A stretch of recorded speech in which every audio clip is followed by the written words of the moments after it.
Vous êtes-vous déjà senti troublée, anxieuse, déprimée ou tout simplement dépassée par les événements au point où vous ne comprenez plus rien à ce qui vous arrive? Ces émotions, nous les avons tous ressenties un jour. Nous avons également nos proches qui ont un jour ou l'autre vécu cette situation de désorientation.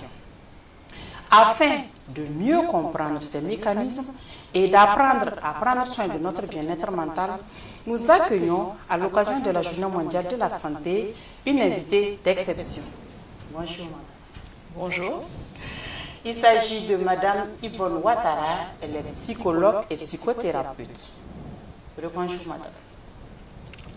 Vous pouvez nous écrire pour vos questions au numéro WhatsApp plus de 126 65 32 92 82. Mesdames, Mesdemoiselles et Messieurs, bonjour et bienvenue sur Filmafa TV, la web télé des femmes. Vous êtes psychologue, mais vous vous présentez aussi comme psychothérapeute. En quoi cela consiste-t-il? Bien, ma profession est psychologue, donc j'ai fait une formation de psychologue. Et ce n'est pas parce qu'on est psychologue qu'on est forcément psychothérapeute. Être psychothérapeute, c'est avoir soi-même fait une psychothérapie, donc de manière pratique, et appris la théorie de la technique que l'on utilise. Donc c'est dans ce sens que je me présente comme étant psychologue et psychothérapeute. Mais la psychothérapie, en français, simplement, on le dit souvent. En français, simple. Disons, c'est un traitement. C'est un traitement psychologique, tout simplement. C'est ça, une psychothérapie. Ce sont différents types de traitements que l'on met en place pour obtenir des résultats sur des troubles mentaux. Vous avez dévoilé succinctement l'essentiel de votre métier. Cela me permet de vous poser les questions suivantes.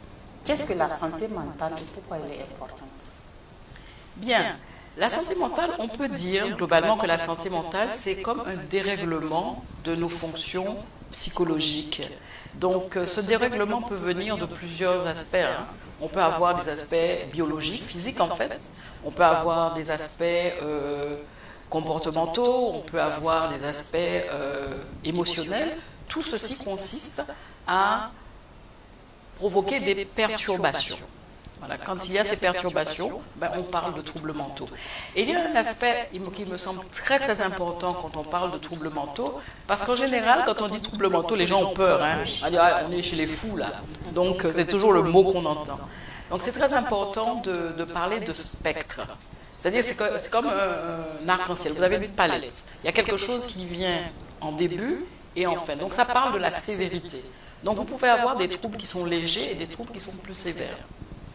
C'est comme quand vous avez un mal de tête parce que vous avez un palu, que vous avez un cancer, ce n'est pas la même chose. Ce sont des perturbations, des dérèglements au niveau physique, mais qui n'ont pas la même sévérité.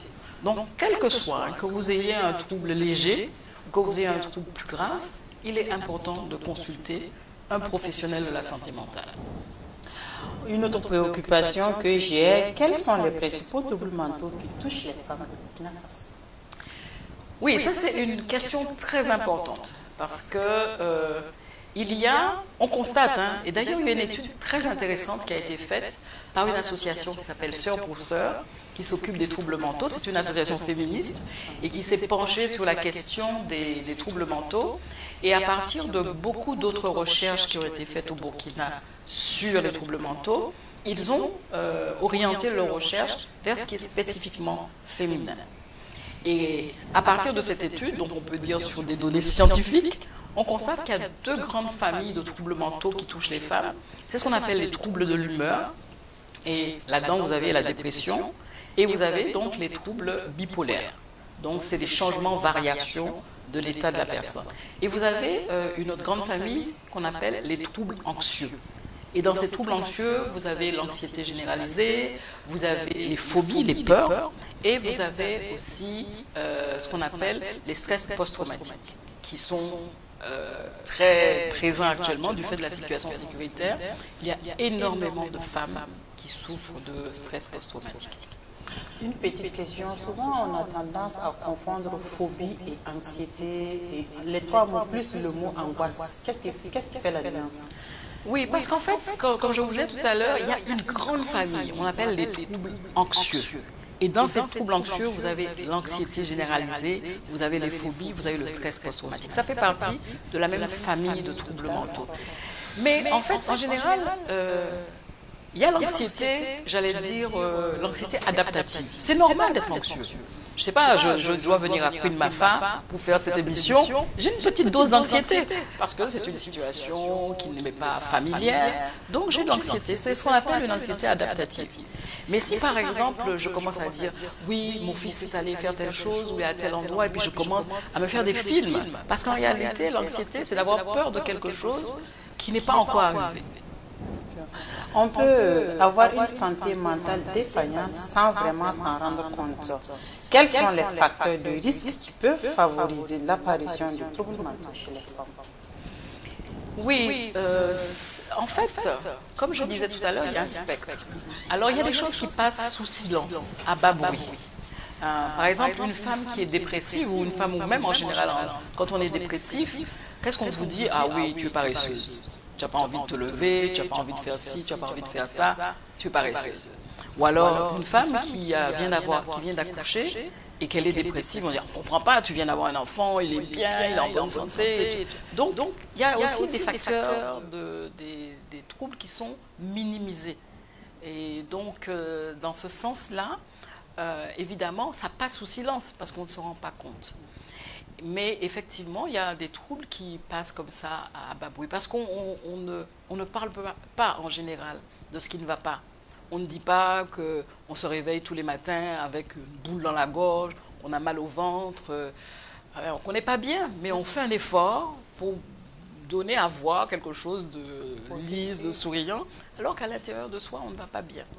Donc ces troubles mentaux-là s'installent. Et là, le problème, c'est que ça peut se cristalliser et s'aggraver si on ne fait pas quelque chose. Parlant de la dépression, il y a souvent le suicide qui est tout juste à côté, mais caché dans l'ombre. Comment sortir de cette ténèbres? Parce que quand on parle de dépression, les gens ont tendance à dire que c'est une affaire de blanc. Il y en a qui croient que ça n'existe même pas. Oui, vous savez, quand on me dit ça, ça me fait toujours un peu sourire parce que c'est comme si, parce qu'on est noir, on ne souffre pas et puis on n'a pas de psychisme, on n'a pas de pensée.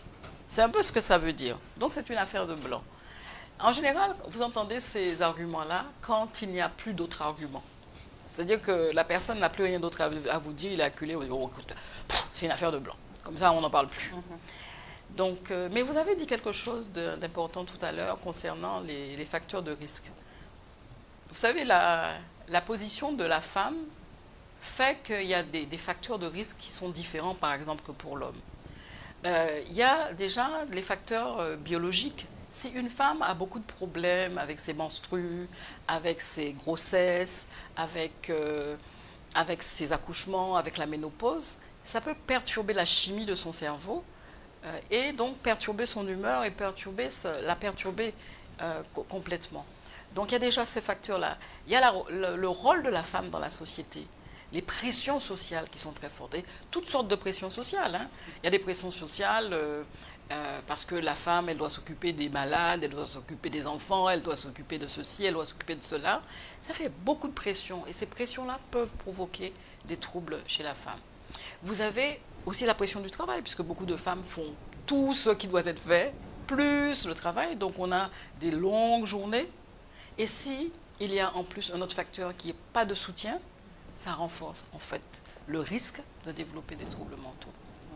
Je suis curieuse, Madame Ouattara, de savoir si le rôle de la femme dans la société burkinabé peut impacter sa santé mentale. Vous venez d'en parler, absolument, mais c'était de façon anticipée, parce qu'on a vu que le boulot, la famille, la pression sur le mariage et beaucoup d'autres aspects contribuent à ce que cette situation soit un peu compliquée pour la femme. Oui, et puis il faut rajouter un autre, c'est toute la question physique aussi, hein, les questions esthétiques. Quand on voit par exemple que des femmes utilisent des produits chimiques pour se décolorer la peau, pour se défriser les cheveux, etc., Parce que la pression sociale fait qu'il faut paraître comme ci, comme ça, l'esthétique. Alors ça peut être mince, être grosse, vous voyez tout ce que les femmes font pour avoir et tous les risques hein, que ça comporte. Ça veut dire qu'on n'est pas à l'aise avec soi-même, qu'on a un problème par rapport à son identité. Et donc il y a des conséquences sur notre santé physique et par ricochet, des conséquences sur notre santé mentale. Parce qu'en réalité, notre santé physique et notre santé mentale sont très liées. Et les deux sont très importants. Si j'agis sur mon aspect physique, ma biologie, il y a des modifications qui se produisent dans mon psychisme. Et si j'agis sur mon psychisme, il y a des modifications qui se produisent dans ma biologie. C'est totalement lié. Et alors, on parle même de psychosomatique. Les explications de nos troubles mentaux par nos troubles biologiques, nos troubles physiques. D'accord. Nous avons une question qui vient de nous parvenir. Comment être heureuse avec le peu qu'on a? La question est de Mademoiselle Kéré. Ça c'est une question à 100 millions de CFA. Comment être heureuse avec le peu que l'on a? Je pense que Mademoiselle Kéré a certainement une question derrière cette question. On aurait aimé qu'elle nous dise vraiment qu'est-ce qui la rend si malheureuse, en quoi elle est malheureuse. Voilà. Qu'est-ce qu'elle a? Elle parle de ses relations amoureuses, elle parle de ses relations financières, elle parle de... Bon, déjà, peut-être pour essayer de satisfaire à sa question, ce qu'on peut dire, c'est qu'en réalité, le meilleur moyen d'être bien, c'est de se connaître soi-même, de connaître ses limites. Déjà, ça nous permet d'être beaucoup mieux. On a tendance, particulièrement dans la société dans laquelle on vit, les êtres humains sont des êtres sociaux en général. Mais spécifiquement, on est dans une société où l'autre est très important. D'ailleurs, on ne peut pas exister sans l'autre. Et l'autre est très important et il se peut que le regard de l'autre nous dise « tu n'es pas assez ceci, tu n'es pas assez cela, tu n'as pas assez ceci ou tu n'as pas assez cela ». Donc, ça peut nous rendre malheureux du fait qu'on a l'impression qu'on a beaucoup d'attentes. Il y a beaucoup d'attentes sur les femmes, beaucoup d'attentes. On attend qu'elles soient jolies, bien habillées, souriantes, en bonne santé, qu'elles travaillent. Le compliment qu'on fait aux femmes, ah, elle est travailleuse. Hein. On aime dire, ah, ça c'est une femme, elle est travailleuse, elle est toujours souriante, elle s'occupe des autres. Mais au bout d'un moment, on est fatigué, non? Parfois, c'est tellement évident. Oui, c'est tellement évident. J'espère que Mademoiselle Kéré a eu satisfaction par rapport à sa réponse. On attend d'autres questions. D'ici là, notre ami nous reviendra. Maintenant, quels sont les moyens de prévention des maladies mentales chez les femmes? Alors, moi je dirais déjà le premier moyen de prévention, c'est déjà très tôt, il faut, dès la petite enfance, il faut déjà sensibiliser sur les questions de santé mentale.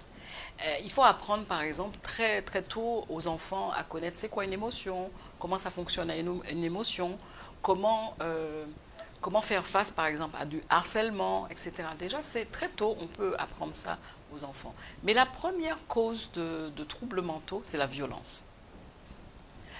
La violence engendre énormément de perturbations. Alors, les femmes qui ont été victimes de violences dans leur enfance, elles ont encore plus de difficultés, plus de perturbations, plus de troubles mentaux. Elles ont plus de risques de développer des dépressions et elles ont plus de risques d'être sensibles au stress. D'accord, ça veut dire que ce qu'elles ont vécu pendant leur enfance influence leur vie actuelle. Absolument. Tout ce qu'on a vécu dans notre enfance, tout se joue dans notre enfance. La construction de notre personnalité, la construction de notre façon de voir le monde, nos relations aux autres. Alors, on dit de la naissance à 3 ans, c'est à ce moment-là que se joue ce qu'on appelle le style d'attachement. C'est la manière dont on va entrer en relation avec les autres. La manière dont je vais entrer en relation avec mon père, ma mère, mes frères et sœurs, mes collègues, mes relations amoureuses, mon travail, tout ça, ça se joue là. La base, elle est là.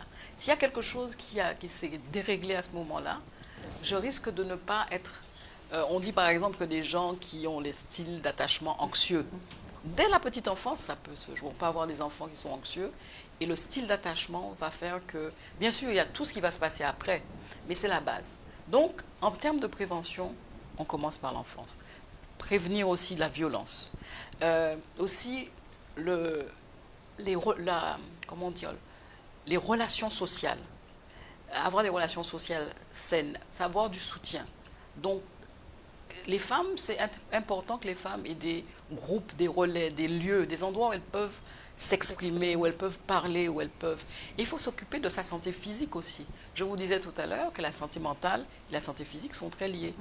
Donc, avoir des activités physiques, on n'est pas obligé de faire du sport intensément, mais bouger, faire des promenades, marcher, aller faire des activités qui nous font bouger. Le mouvement est très important dans la santé mentale. Avoir des loisirs aussi. Avoir des loisirs, faire des choses qui nous relaxent, qui nous détendent.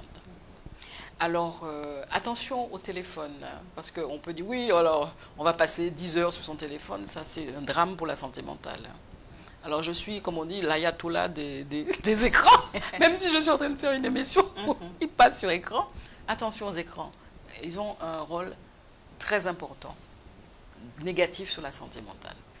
Donc, il faut savoir l'utiliser de manière adéquate, de manière pondérée, modérée, et peut-être valoriser plus la lecture, la rencontre entre amis, aller dans un club de femmes, etc. C'est beaucoup mieux pour notre santé mentale. Il faut varier les activités. Absolument. Vous avez parlé plutôt de la sensibilisation, mais y a-t-il pas lieu de sensibiliser aussi les parents? Parce que si les parents ne comprennent pas réellement les enjeux de la santé mentale, comment est-ce qu'ils vont sensibiliser leurs enfants? Bien sûr, bien sûr. De toute façon, ça passe par les parents. Parce que les premières personnes qui ont accès directement à l'enfant, ce sont les parents. Les parents doivent être sensibilisés, les éducateurs, les enseignants doivent être sensibilisés, évidemment les parents. Je me rappelle dans les années, fin des années 90, quand on parlait de psychologue, c'était niet, hein. On ne veut pas entendre parler de psychologie, mais de plus en plus. Et vous savez, paradoxalement, l'événement qui a fait que notre métier au Burkina est de plus en plus reconnu, malheureusement, c'est la situation sécuritaire.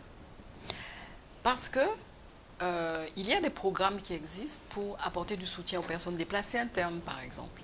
Et les personnes constatent, voient les résultats.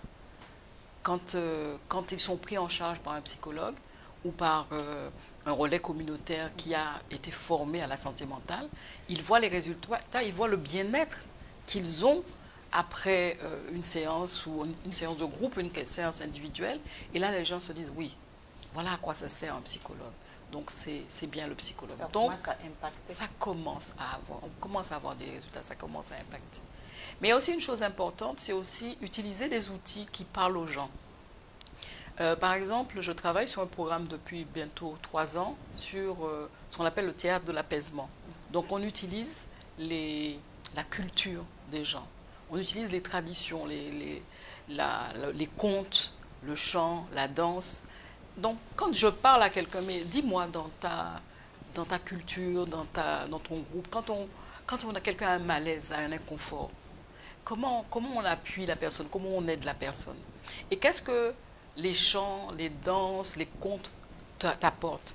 Et si j'utilise ce genre d'outils, tout de suite, je suis en phase avec la personne. Je lui parle un langage qu'elle connaît et j'ai accès à son psychisme, à ses émotions, et je peux lui être utile. Donc ça aussi, c'est une des choses qu'on doit faire pour travailler sur la santé mentale, c'est que nous, travailleurs dans la santé mentale, que nous ayons aussi cette démarche de recherche, de mieux nous adapter, de mieux comprendre l'environnement dans lequel nous intervenons et de proposer des traitements aussi bien psychologiques que en médicaments qui soient adaptés aux personnes, à l'environnement. Et puis aussi améliorer l'accès à ces traitements-là. Ça, c'est très, très important aussi. Selon vous, quel rôle peuvent jouer les familles, les communautés et les institutions dans la prise en charge des troubles mentaux? Nous sommes tous concernés, hein. Nous sommes tous concernés. Chacun a un rôle à jouer.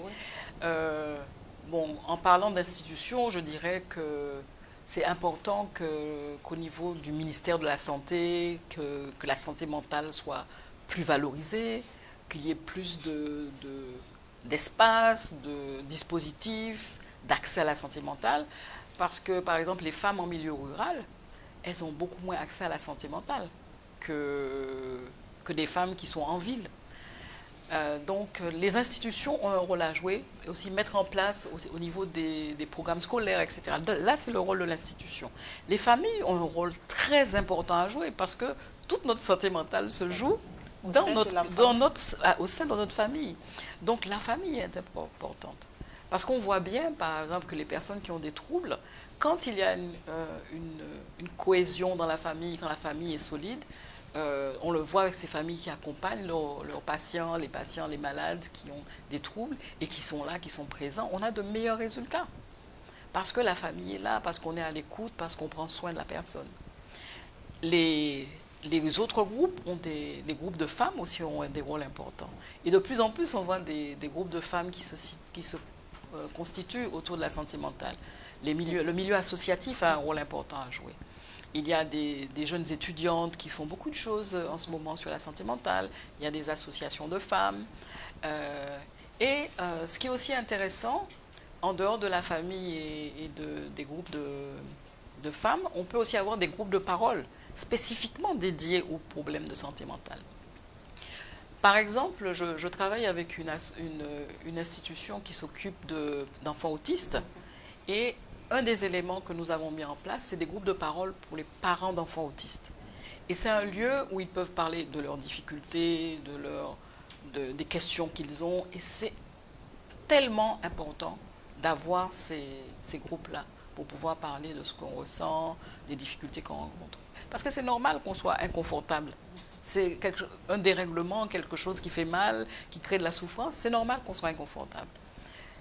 Mais il faut juste se dire, ok, c'est inconfortable, mais qu'est-ce que je peux faire de cet inconfort-là? La communication devient un outil indispensable. Nous avons une autre question.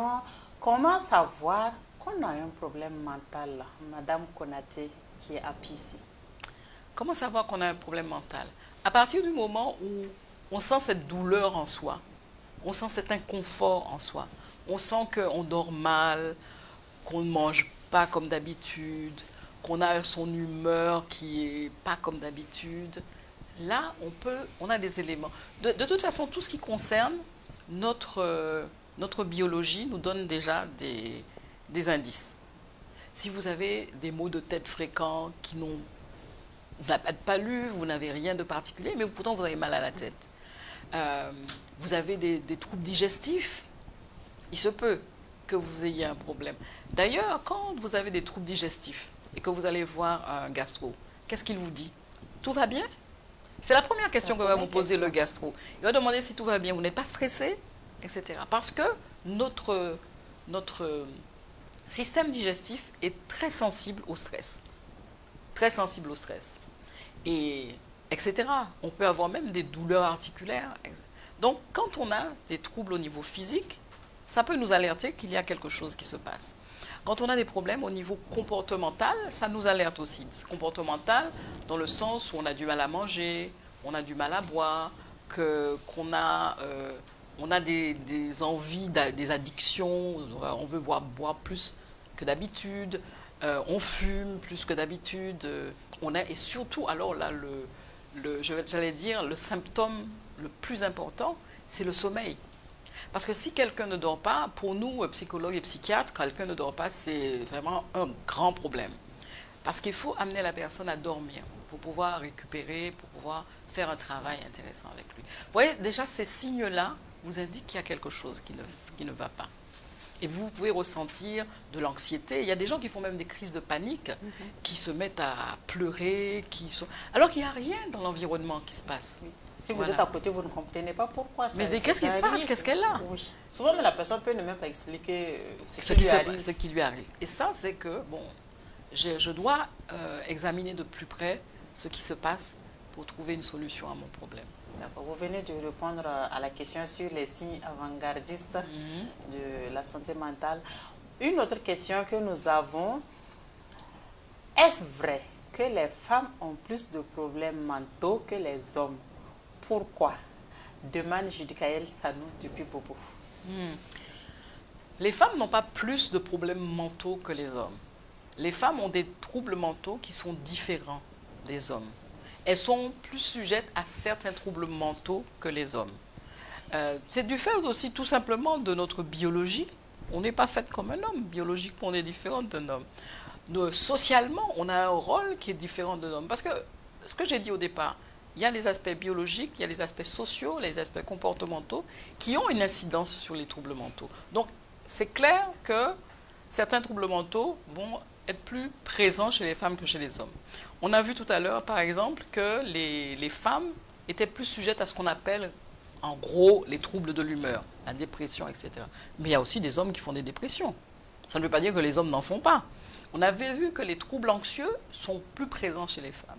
Mais on va voir, par exemple, que tout ce qui est psychose, c'est plus fréquent chez les hommes que chez les femmes.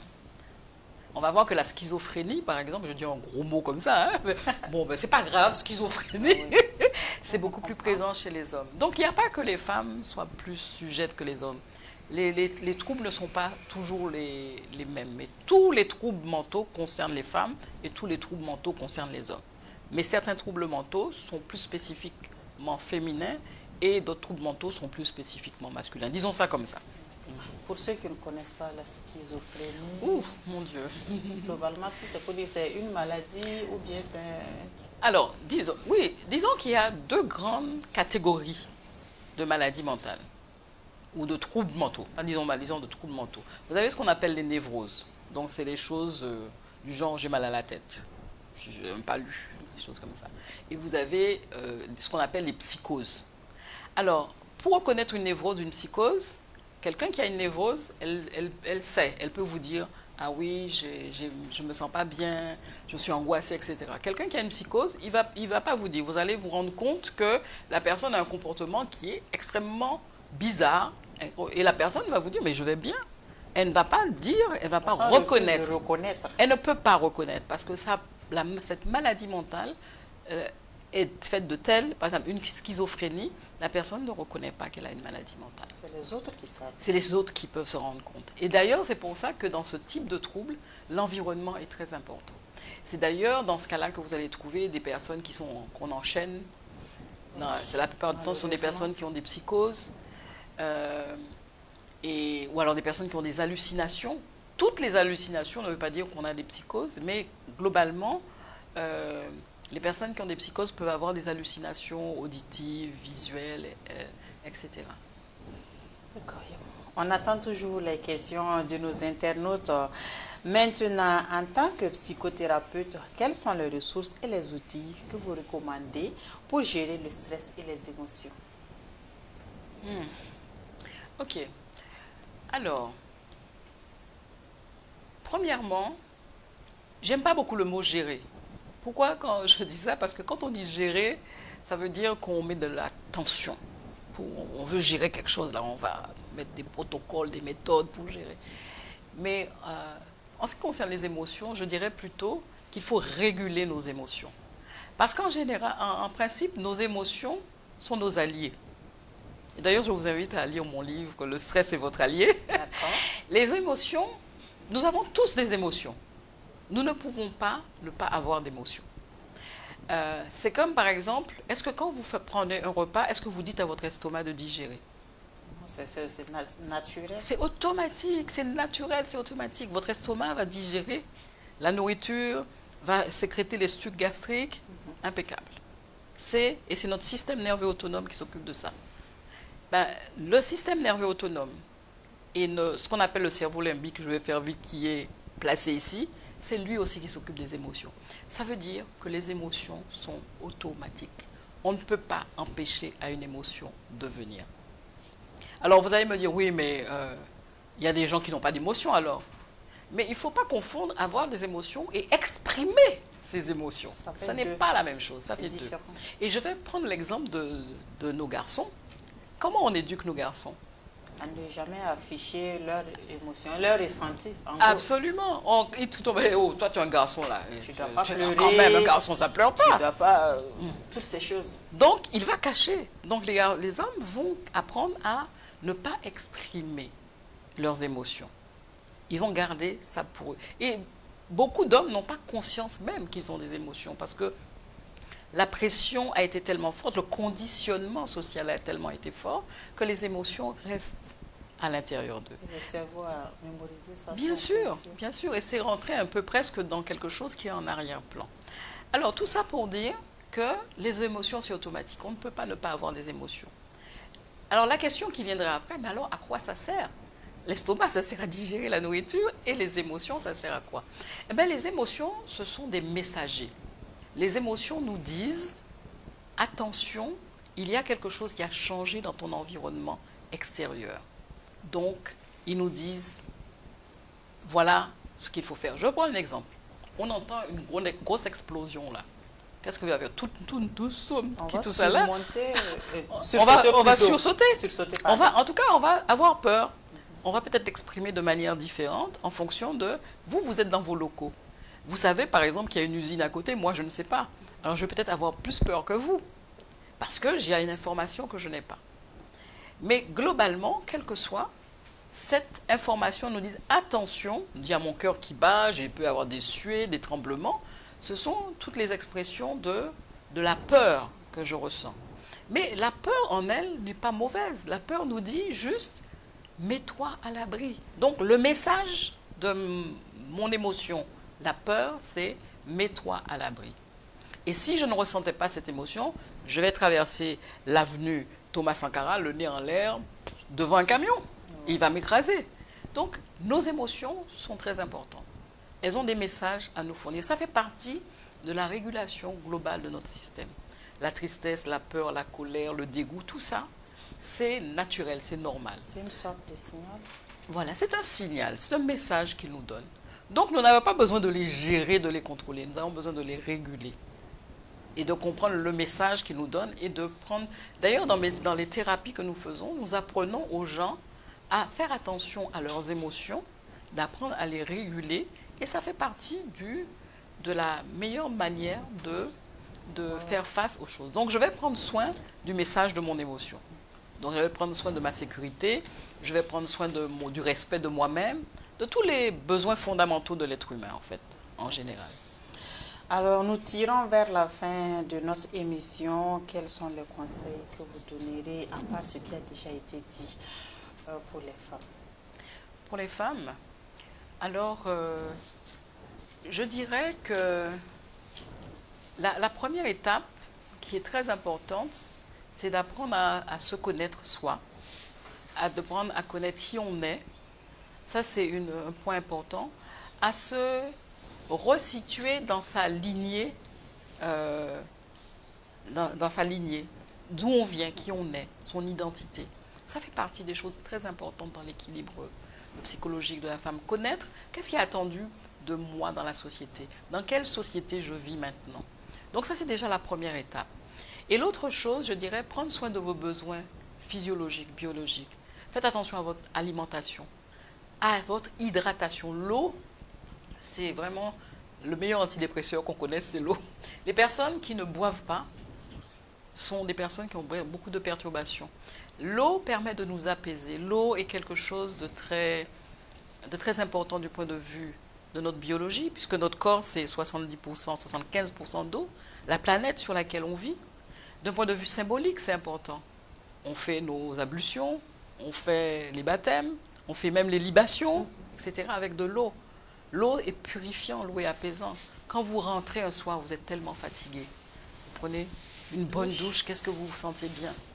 Voilà. On se sent bien quand même. On se sent bien, on se sent détendu. Donc, prendre soin de nos besoins biologiques. Prendre soin de notre sommeil, très important. Prendre soin de notre repos, très important. Faire de l'activité physique. S'assurer que nos besoins sociaux sont pris en compte. Donc, avoir des amis, avoir des cercles de relations, avoir de bonnes relations saines avec sa famille, avec son environnement. Prendre soin aussi de ce qu'on appelle l'aspect de la transcendance. Parce que dans le sens large du terme, je dis ça, ça peut être sacré ou religieux. Mais nous avons un besoin de transcendance, nous les êtres humains. Donc être connecté à quelque chose qui est plus grand que soi. Alors, des gens, ça va être la religion, ça peut être un idéal, etc.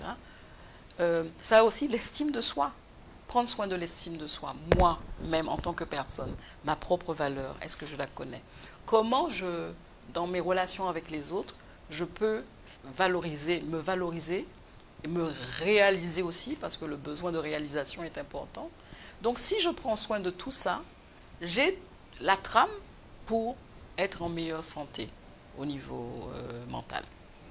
Nous sommes en train de recevoir une question. S'il n'est pas prêt, on va poursuivre. D'accord. J'ai saisi l'occasion pour demander quelle est la différence entre l'estime de soi et la confiance en soi. Alors, l'estime de soi, c'est lié avec, disons, la représentation que j'ai de ma propre personne. La confiance en soi, en moi, c'est plus la confiance dans mes capacités à faire, disons, ma capacité à faire. Et j'ai envie de rajouter, à cela, on devrait parler aussi d'affirmation de soi. Parce qu'on peut avoir de la confiance en soi et on peut ne pas aussi s'affirmer. S'affirmer, l'affirmation de soi, c'est dans la communication en quelque sorte. Et quelles solutions vous proposez avant qu'on ne mette terme à cette émission? Quelles solutions vous proposez pour que les gens arrivent à prendre conscience qu'ils ont besoin de prendre soin de leur santé mentale? Ben, c'est tout ce que je viens de dire tout à l'heure, hein, de prendre soin de nos besoins fondamentaux, de mieux nous connaître. Quand je dis bien nous connaître, c'est par exemple quand tout simplement j'ai la bouche sèche, hein, ben, je vais boire de l'eau. Je ne vais pas attendre, je vais boire de l'eau, je vais m'hydrater. J'ai mal à la tête, j'ai travaillé 8 heures, etc. J'ai besoin de repos, je vais me reposer. J'ai besoin d'aide, parce que je suis submergée par tout le travail que j'ai à faire, je demande de l'aide. Voilà, toutes ces petites choses vont faire qu'on va mieux se sentir. Et si ça va beaucoup plus loin, c'est parler peut-être avec des personnes de confiance, des personnes qui peuvent être des personnes de bons conseils. Et aussi, si on a accès, consulter un professionnel. Est-ce que vous avez, par exemple, des structures, des références au Burkina vers lesquelles on peut se tourner si on a besoin d'aide, ou des numéros verts ou des numéros d'urgence? Bon, je ne connais pas de numéro vert, je ne connais pas de numéro d'urgence. Je sais que certaines ONG qui travaillent par exemple avec les personnes déplacées internes ont un numéro vert, mais je n'ai pas en tête, je ne pourrais pas vous le donner là. Donc toutes les ONG qui interviennent auprès des personnes déplacées, particulièrement Humanité et Inclusion, ont un numéro vert qui permet aux personnes qui ont des problèmes autour du stress, etc., de pouvoir appeler à ce numéro vert.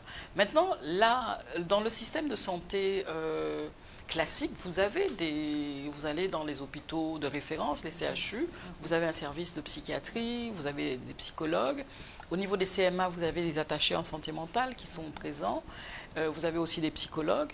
Et de plus en plus maintenant dans le privé, vous avez des psychologues. Par exemple, moi, je travaille dans le privé, mais je travaille aussi en contact avec des psychiatres.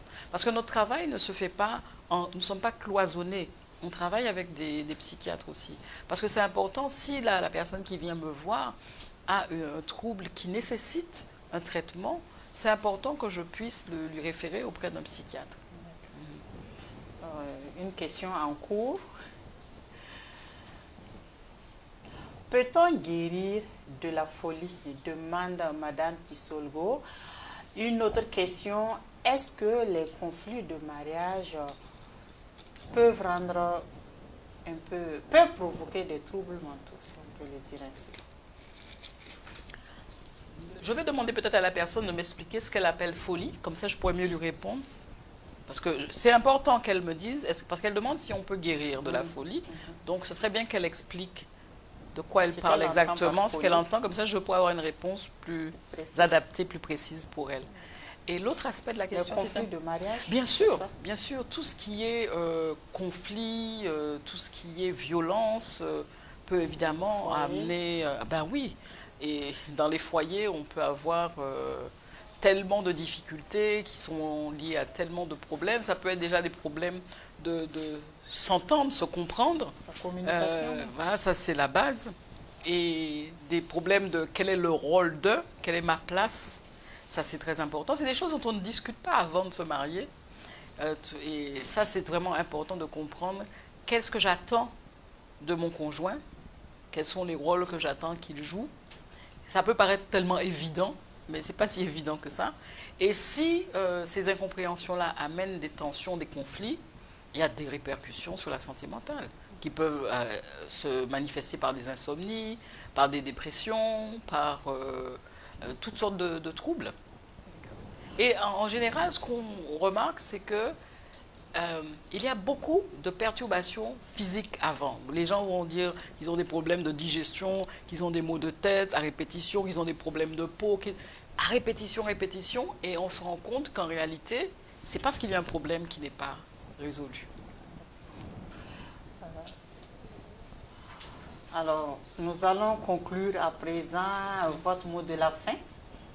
Mon mot de la fin, je dirais que déjà comprendre ce que c'est que la santé mentale, de se rendre compte à quel point la santé mentale est importante parce que on ne peut pas parler de santé mentale sans parler de santé physique. On ne peut pas parler de santé physique sans parler de santé mentale. Parce que nous sommes des êtres complexes, je n'ai pas dit compliqués, hein, j'ai dit complexes, et donc les deux sont très très liés. Donc on ne peut pas parler de l'un sans l'autre. Et aussi déstigmatiser, démystifier la santé mentale. C'est quelque chose de très simple. C'est pour ça que tout à l'heure je parlais de spectre. Que les gens puissent se sentir tout à fait à l'aise de parler de leur santé mentale. C'est très important. Et ça, c'est un des aspects de notre métier. Au-delà des psychothérapies, c'est pour ça que je suis ici aujourd'hui, c'est de pouvoir sensibiliser, informer sur les questions de santé mentale. Merci, Madame Ouattara. Mesdames, Messieurs, c'est cette réponse qui met fin à notre entretien. Je rappelle que nous avons initié cette émission dans le cadre de la Journée mondiale de la santé mentale. Avec Madame Yvonne Ouattara, psychologue et psychothérapeute, nous avons abordé la santé mentale sous l'angle des signes avant-gardistes, les causes majeures et les possibles solutions. Merci pour tous ces éclaircissements. C'est un plaisir. Merci à vous. Dans le signon, il est écrit « La santé mentale, c'est la capacité de ressentir les choses, de réfléchir et d'agir de manière à aimer la vie, à s'épanouir, à mieux faire face aux défis. » Mesdames, Messieurs, à partir de maintenant, comment comptez-vous prendre soin de votre santé mentale? Pour ma part, je vous dis ceci, prenez soin de votre santé, prenez soin de vous. À bientôt.